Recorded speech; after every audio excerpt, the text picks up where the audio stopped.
Hello and welcome back to a History Rewatched episode. My name is Thomas Dowswell and today we're going to look at Alaska on our Learn About History episodes.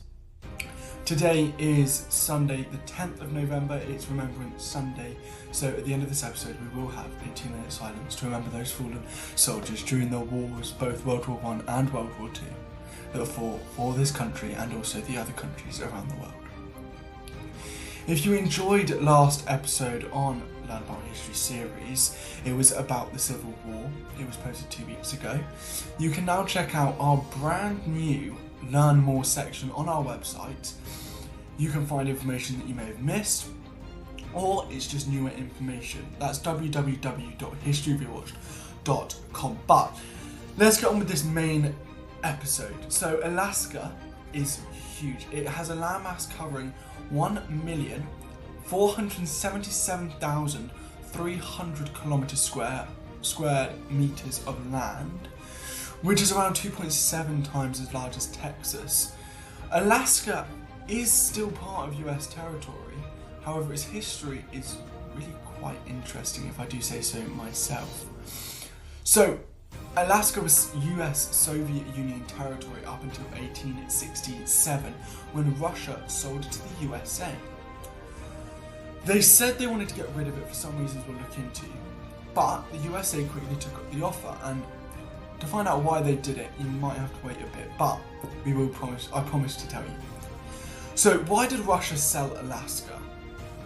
Well, it's mainly down to its problem that it's so big and it's so cold that they couldn't explore any of the areas, and it was unlivable. It had that huge unlivable area. It's got such a small population still today because so much of Alaska is unlivable in. And so Russia didn't have a use for it.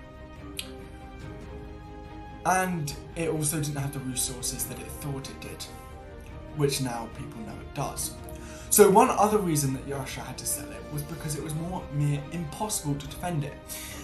It was covered by sea basically all the way around.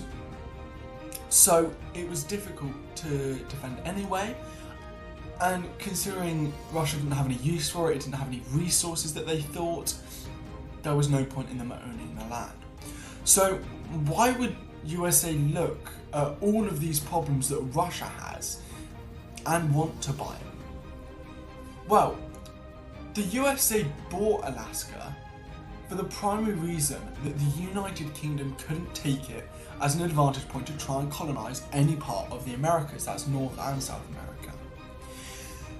This was mainly because during this period, for when Alaska was bought, the USA was trying to stay isolationist, and that literally means that the USA didn't want to get involved with anything outside of the USA unless it had connections, obvious connections to the USA, explicit connections. And it also didn't want to get involved in any wars, which it actually did really well with. It didn't get in a war until 1898, I'm pretty sure it's a date around that time. So they didn't want to get involved with any countries that it didn't need to. However, the UK, it was seen as a country that would attempt to invade and colonise the USA as well as any part of the Americas. Most countries in Europe were trying to do that as well. So USA had a reason to be kind of isolationist and also not want the UK to get involved. But this wasn't the only reason that they bought it. The USA saw this as an opportunity to help with its trade and its movement of stuff across the ocean. Now the USA used Alaska as a refuel point for crossing the seas, both sides as well. So trade was a huge part of the USA. So the use of this extra land, especially with large water access, was really useful for them.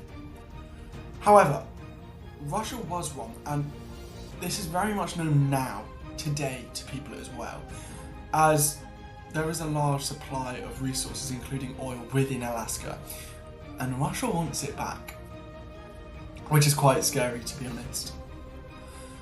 So we already know why Russia was bought, why Alaska was bought from Russia, and why USA bought it. So what's going on now? Well, Alaska is still really smallly populated. It's not very big populated at all.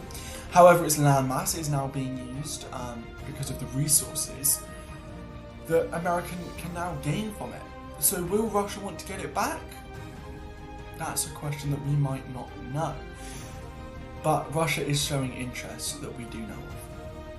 That's it for today's episode though. If you do want to find out more about America, the idea of isolationism, comment down below on the YouTube, Spotify or any of our platforms and let me know. Next week is one of the final episodes for the in-depth study series. That's about Hitler and how did he do it. So you can follow along that. We started, episode 1 was at the start of September, I think, around then. So go back if you haven't watched it already. But until then, goodbye. And this will be followed by a short 2-minute silence.